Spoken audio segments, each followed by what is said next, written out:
नागपुर नाम के शहर में गगन नाम का एक अनाथ लड़का रहता था। वो एक रेलवे स्टेशन पर ही छोटे से बड़ा हुआ था। जो कोई काम उसे मिलता वो करता और किसी दिन अगर काम नहीं मिलता तो मंदिर में जाकर प्रसाद खाता और अपना पेट भरता था। एक बार गगन काम की तलाश में बाहर निकलता है और कुछ दूर घूमने के बाद उसे एक औरत मटके पर रोटी बनाते हुई दिखती है। गगन सोचता है, अरे ये कैसी रोटी है जो मटके पर बन रही है, एक बार जाकर देखता हूँ। ऐसा सोचकर गगन उस औरत के पास जाता है और कहता है, माँ जी, ये कैसी रोटी है जो इस मटके पर बनती है? क्या आप मुझे ये बनाना सिखाओगी? अरे हाँ बेटा, मैं तुम्हें ये मटका रोटी बनाना जरूर सिखाऊंगी। वैसे भी मुझे किसी की मदद की जरूरत ही थी। ठीक है माँ जी, मैं आज से ही काम करना शुरू करता हूँ। ऐसा कहकर गगन उस औरत के पास मटका रोटी बनाना सीखना चालू करता है। गगन रोज उस औरत के पास जाता और मटका रोटी बनाना सीखता। देखते ही देखते वो एक हफ्ते के अंदर ही मटका रोटी बनाना सीख लेता है। वो औरत कहती है, बेटा गगन, तुम इतने कम समय में बहुत ही अच्छा मटका रोटी बनाना सीख गए हो और मेरी मदद भी करते हो। मेरा एक खुद का बेटा है जो कि कभी मेरी मदद तो छोड़ो, इधर आकर कभी देखता भी नहीं। कोई बात नहीं माँ जी, मैं हूं ना आपका बेटा। ऐसा कहकर गगन सोचता है, क्यों न मैं खुद का एक मटका रोटी का स्टॉल लगा लूं, लेकिन पता नहीं माँ जी क्या सोचेगी। यह सोचकर गगन उस औरत के पास जाता है और कहता है, माँ जी, मैं अपना खुद का मटका रोटी का स्टॉल लगाना चाहता हूँ। अरे बेटा, ये तो बहुत अच्छी बात है। लेकिन माँ जी, फिर मैं आपकी मदद नहीं कर पाऊंगा। अरे बेटा, वो सब छोड़ो, मैं देख लूंगी जैसे तैसे। लेकिन अब तुम्हें आगे बढ़ना है। और हाँ, ये कुछ पैसे रखो, स्टॉल निकालने के लिए काम में आएंगे। गगन माजी से पैसे लेकर स्टेशन के बाहर अच्छी सी जगह देखकर अपना मटका रोटी का स्टॉल शुरू करता है। वो मटका रोटी के साथ साथ मटन और चिकन करी भी रखता है, जो देखते ही देखते लोगों को बहुत पसंद आती है। एक आदमी कहता है, अरे वाह भाई गगन, क्या खूब मटका रोटी बनाई है तुमने, मजा आ गया खाकर। इस तरह से कुछ ही दिनों में गगन का मटका रोटी का व्यापार बहुत ही मशहूर होता है। उसे अच्छे खासे पैसे मिलने लगते हैं। इस तरह से वो अलग अलग जगह पर भी अपना मटका रोटी का स्टॉल शुरू करता है। कुछ ही दिनों में वो अपने जैसे कई अनाथ लोगों को मटका रोटी बनाना सिखाता है और उन्हें लेकर खुद का व्यापार शुरू करता है और उनकी मदद करता है। इस तरह से उसका जीवन अच्छे से चल रहा था। कुछ साल गुजर जाते हैं। ऐसे में उसे उस माँ जी की याद आती है जिन्होंने उसकी मदद की थी। गगन सोचता है, बहुत दिन हो गए, माँ जी को नहीं मिला, एक बार जाकर उनसे मिलकर आता हूँ। ये सोचकर गगन माँ जी को मिलने के लिए उस जगह पर जाता है, लेकिन उस दिन वो माँ जी वहाँ पर नहीं रहती। गगन उनके बारे में इधर उधर पूछता है। पूछने पर गगन को पता चलता है कि वो आजकल आती ही नहीं। इसलिए वो उनका पता लेकर उनके घर जाता है और देखता है कि माँ जी का खुद का लड़का उन्हें घर से बाहर निकाल रहा होता है। तभी गगन वहां जाता है और कहता है, अरे ये क्या कर रहे हो? अपनी माँ के साथ कोई ऐसा करता है क्या? अबे इतना ही है तो इसे लेकर जा अपने घर, मुझे ज्ञान मत सिखा। ये देखने के बाद तो मैं माँ जी को यहाँ पे एक मिनट के लिए भी नहीं रखूंगा, अपने साथ लेकर ही जाऊंगा।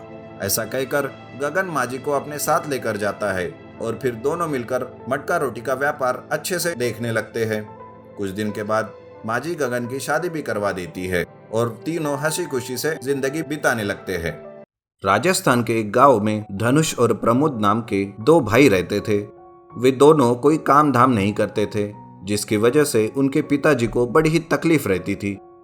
उनके पिताजी हमेशा दोनों से कुछ काम करने की बात करते रहते, लेकिन वे दोनों यही सोचते कि आखिर वो क्या काम करे।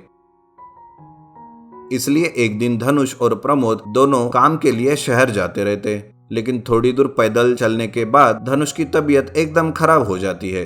बहुत धूप होती है, उसे प्यास भी लगी रहती है, लेकिन पानी ना होने की वजह से वो चक्कर आकर नीचे गिर पड़ता है और कोई वाहन ना मिलने की वजह से प्रमोद धनुष को अपने कंधे पर उठाकर घर लेकर आता है। फिर एक दिन धनुष सोचता रहता है। तभी प्रमोद आता है और उसे कहता है, अरे धनुष, क्या सोच रहे हो इतना डूबकर? अरे भाई, क्या काम करे, बस इसी बारे में सोच रहा हूँ। काम के बारे में क्या सोच रहे हो भाई? अरे यही कि कब हम काम करेंगे और कब पिताजी के सामने खुद को साबित करेंगे। अगर ऐसी बात है तो सोचना छोड़ दो, क्योंकि यह सब कभी शुरू नहीं होगा। क्यों? ऐसा क्यों कह रहे हो तुम? अरे ये गांव ठहरा दूर दराज में, कोई काम धाम है नहीं इस गांव में। तुम ही बताओ क्या कर सकते हैं इस गांव में पैसे कमाने के लिए। अगर ऐसी बात है तो क्यों ना हम ही कुछ करें। हाँ, तुम ठीक कह रहे हो। तो बताओ हम क्या कर सकते हैं। हमारे गांव में बहुत गर्मी पड़ती है और यहाँ ठंडी हवा का मजा भी नहीं मिलता। हमेशा लोग ठंडे पानी और ठंडी हवा के चक्कर में इधर उधर भटकते रहते हैं।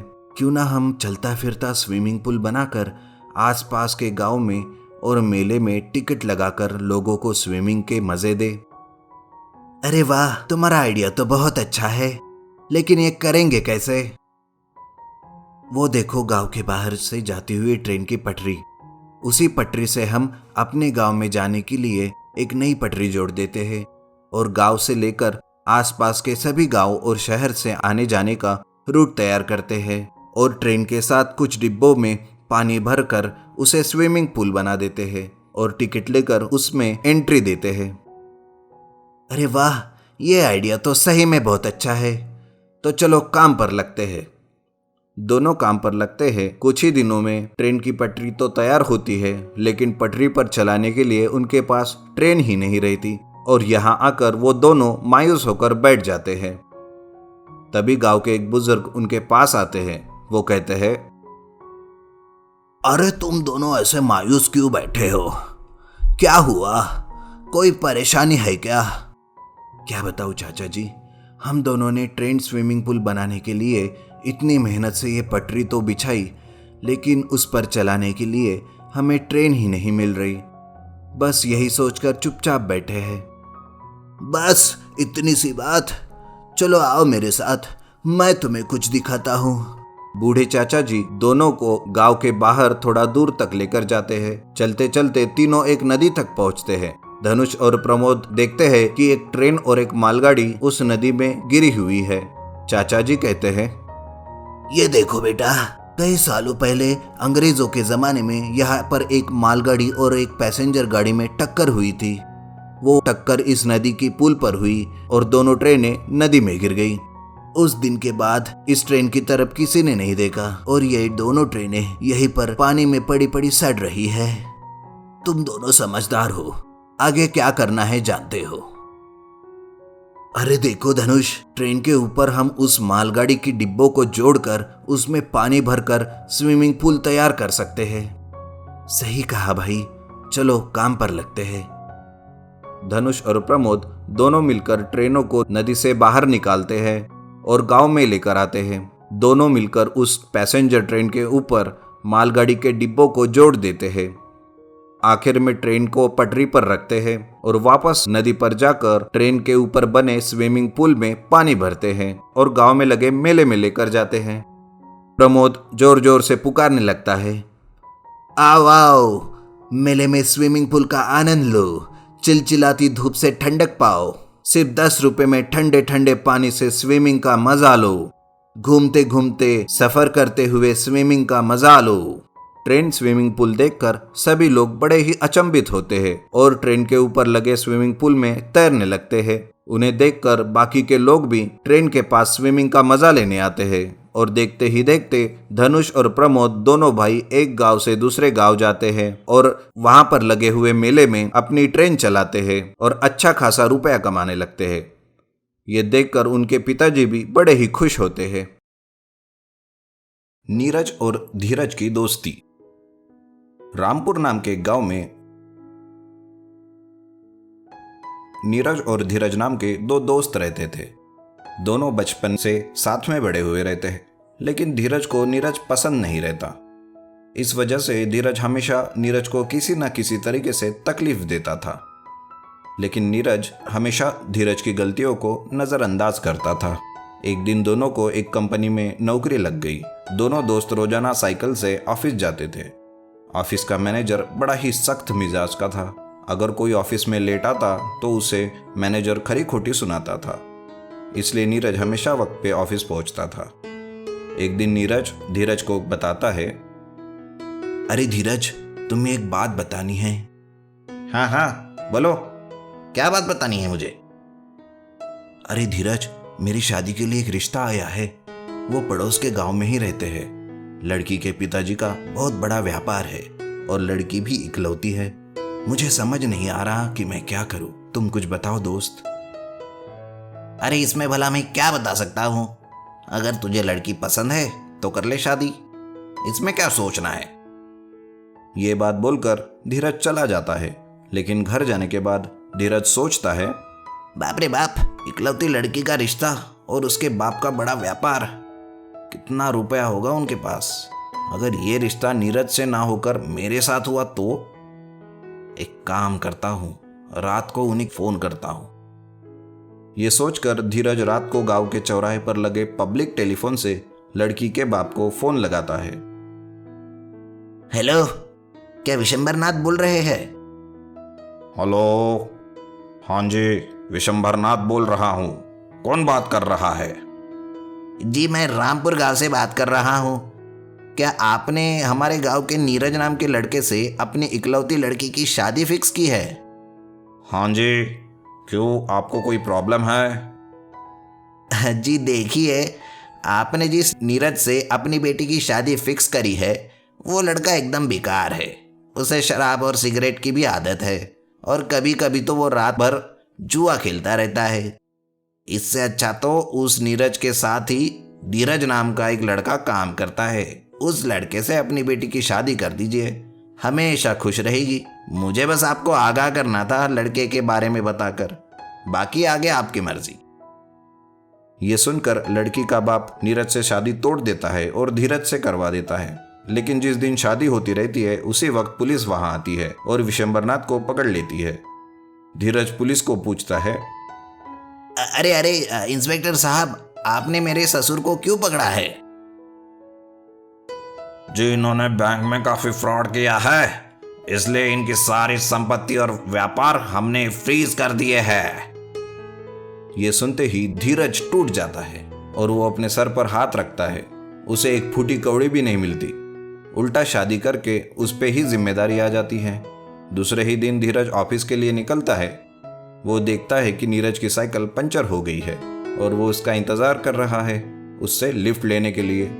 लेकिन धीरज दूसरे रास्ते से ऑफिस चला जाता है। इधर देर होती देख नीरज भागता हुआ ऑफिस जाता है। तभी एक कार नीरज के सामने आकर रुकती है। कार का आदमी कहता है, अरे बेटा, कहीं जल्दी में जा रहे हो क्या? कहो तो मैं छोड़ दूं तुम्हें। जी हाँ, मैं ऑफिस जाने के लिए निकला, लेकिन मेरी साइकिल पंचर हो गई है, इसलिए दौड़ते हुए जा रहा हूँ। मुझे हमेशा वक्त पे ऑफिस जाना अच्छा लगता है। नीरज कार में बैठता है। वो आदमी उसे कहता है, अरे नीरज, कब तक नौकरी करके अपनी जिंदगी गुजारोगे? कुछ बिजनेस वगैरह करो। अगर कुछ आइडिया है तो बताओ, मैं मदद करता हूँ। जी वैसे तो मुझे कुकिंग का बहुत शौक है और मैं हमेशा से पनीर डोसा बनाने की गाड़ी डालना चाहता था। अब देखते हैं क्या होता है। थोड़ी दूर जाते ही कार चलाते हुए कार का आदमी बेहोश हो जाता है। नीरज वक्त रहते ही गाड़ी संभाल लेता है और उस आदमी को हॉस्पिटल लेकर जाता है। डॉक्टर उसे चेक करते हैं और बोलते हैं, इन्हें कार चलाते चलाते मिर्गी की वजह से बेहोशी आ गई थी। अच्छा हुआ जल्दी हॉस्पिटल लेकर आए। ये लीजिए दवाइयाँ, 5 दिन में आप ठीक हो जाएंगे। वो आदमी नीरज की इस बात से एकदम प्रभावित होता है और उसे कहता है, अरे बेटा शुक्रिया, अगर आज तुम ना होते तो शायद मैं जिंदा नहीं होता। तुम्हारा बहुत बहुत शुक्रिया। चलो मैं तुम्हें ऑफिस छोड़ देता हूँ। तभी नीरज कहता है, जी मैं चोपड़ा एसोसिएट नाम की कंपनी में काम करता हूँ, मुझे आप वही छोड़ दीजिए। क्या कहा? चोपड़ा एसोसिएट? तुम कभी अपने मालिक से मिले हो? जी नहीं, वो बहुत बिजी रहते हैं, उनके मैनेजर ही ऑफिस संभालते हैं। दोनों नीरज के ऑफिस जाते हैं। उधर धीरज बहुत खुश होते रहता है कि आज नीरज की नौकरी जाएगी। लेकिन जैसे ही ऑफिस पहुंचते हैं वो आदमी कहता है, नीरज बेटे, ये चोपड़ा एसोसिएट का मालिक मैं ही हूँ, चोपड़ा, और आज से तुम इस कुर्सी पर नहीं मेरी कुर्सी पर बैठोगे, क्योंकि आज के बाद तुम ही इस कंपनी के मालिक हो। ये देखकर धीरज फिर से अपने सिर पर हाथ रखता है नीरज कंपनी का मालिक बन जाता है और कुछ ही दिनों में चोपड़ा की बेटी की शादी भी नीरज से हो जाती है।